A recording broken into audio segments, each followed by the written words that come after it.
Bienvenue sur votre chaîne préférée Akhbar al-Bled de Hassan Atlemsen. Grosse perte au Sénat américain pour le lobbying d'Alger, hostile au Maroc et à son Sahara. Ça y est, c'est fait.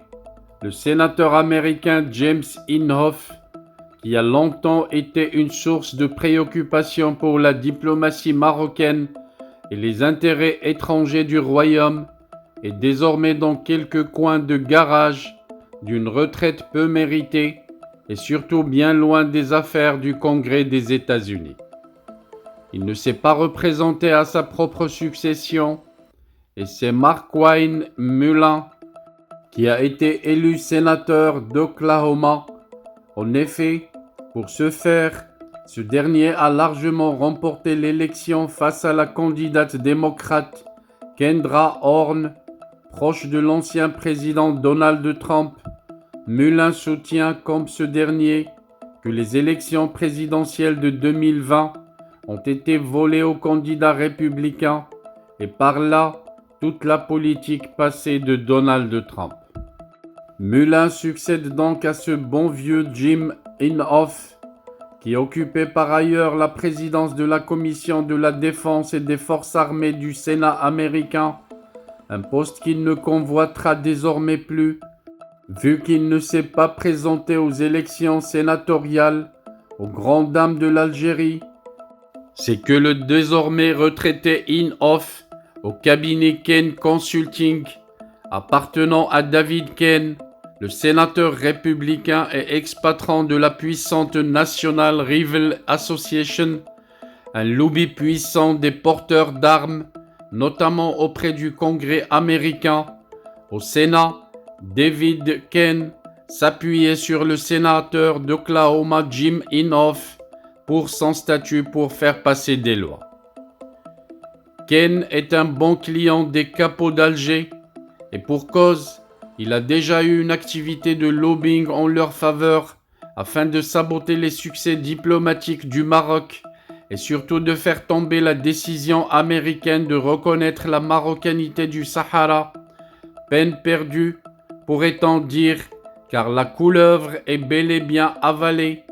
Inutile de préciser que Ken est proche de John Bolton, son ancien collègue à la NRA, qui avait été conseiller de l'ex-président américain Donald Trump avant de se faire virer comme un malpropre.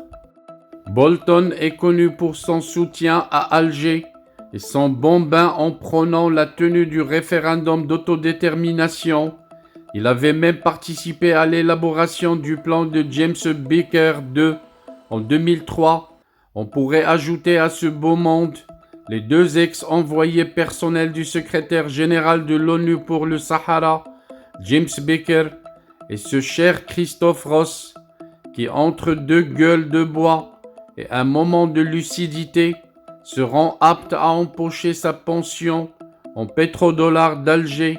Cela étant, Markwayne Mullin devrait compléter le reste du mandat de 6 ans d'Inhofe avec pour mission maintenir la même tendance, notamment en ce qui concerne la défense et les plans militaires américains. Inhofe, qui a signifié son retrait des affaires pour passer plus de temps avec sa femme, avait déclaré à propos de son successeur, 2 ans seulement après sa réélection en 2020, « Mullin et moi avons des problèmes », a-t-il ajouté dans une interview avec The Frontier. Dans son bureau de Washington, Inhofe avait déclaré que les 2 seules choses que le Congrès est censé contrôler sont la défense et les infrastructures.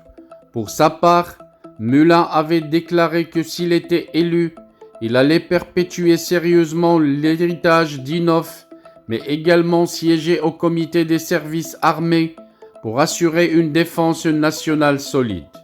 Jared Kushner, le gendre de l'ancien président américain Donald Trump, et qui a été de tout temps son principal conseiller, avait fait référence dans son récent livre Breaking History au sénateur républicain Inhofe, qui est l'un des plus grands opposants à l'intégrité territoriale du Maroc et qui était un partisan des séparatistes du Polisario, les Américains ont choisi de rejeter les politiques du socialisme extrême de Joe Biden et ont fait le choix d'un programme conservateur pour ramener l'Amérique dans le droit chemin, a déclaré Markwyn Mullin à l'issue de sa victoire au poste de sénateur de l'Oklahoma.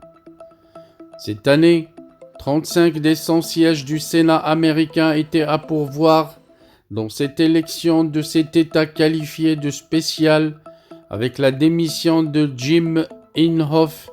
Pour l'heure, le Parti démocrate, qui a fait son deuil sur la Chambre des représentants, détient une majorité effective au Sénat. Parmi les sièges à pourvoir, les démocrates en détiennent 14 et les républicains 21. Rien n'est donc encore joué avant les résultats définitifs, du moins pour les sénateurs.